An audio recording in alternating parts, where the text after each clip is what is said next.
Hello, my name is Stephen Thomas, and in this quick video, I'm going to show you how easy it is to set up OpenSSL on Windows and then use this to create a PFX file.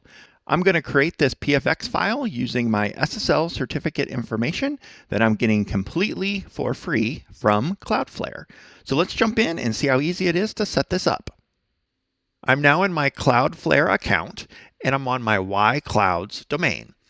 We're going to come back to this DNS setting later, but for right now, let's go to SSL, and we want to set up what's called an Origin server certificate. I come here, I'm going to say create certificate. You can choose the type, the RSA is going to be fine. Here you can set the host names. We're going to just leave this as default, but I could define it at just api.yclouds.com if I wanted. You can set how many years you want it to be valid for. We're going to say 15, and I'm going to say create. Now here's the two certificates that we're going to need. Now, one thing to point out, this is your private key. You don't want to share that with anybody, and be really careful with where that is stored. I'm going to delete this key after this demo, so I'm not going to be hiding it like I normally would if it was real production. So the first thing I'm going to do is copy my Origin certificate here, and I'm going to paste this to Notepad.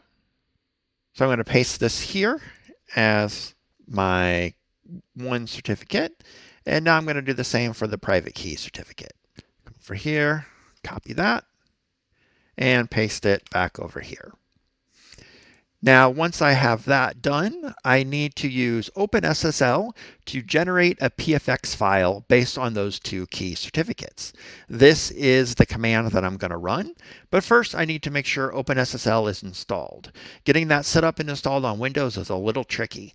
So let's outline the steps that we need to do to get that accomplished. So first, we're going to have to install OpenSSL for Windows, and then we need to add an environment variable so that OpenSSL is available via this command. The best place that I found to install OpenSSL for Windows is right here, slproweb.com. And you come down here and select, I installed the light version, this Win64 OpenSSL v3.6.0, and I just installed the MSI for that. Once that was installed, I jumped over to Windows and set up an environment variable. I just searched for environment variables and the system properties came up. I click on environment variables, and what you want to do is add it to the path. You come down here and click on path, I click edit, and you would just add a new one, and this is what I added here. It's just the path to the OpenSSL Win64 bin directory. Once I had that done, let's go ahead and create the PFX file. Okay, I've now navigated to a command prompt. It's running as administrator. I've navigated already to the directory that I saved those two certificate files in. Let's go ahead and run that command for OpenSSL, and this is going to create this certificate.pfx file. I'm going to have to give it a password and verify the password. And just like that, it's going to create that file. Let's check it in the Windows directory to make sure that's created.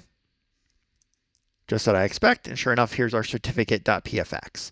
Hopefully you enjoyed this video and can see how easy it is to set up OpenSSL on Windows and create your very own PFX file. If you like this content, go ahead and give it a like and subscribe, and hopefully we'll see you on our next video. Thank you.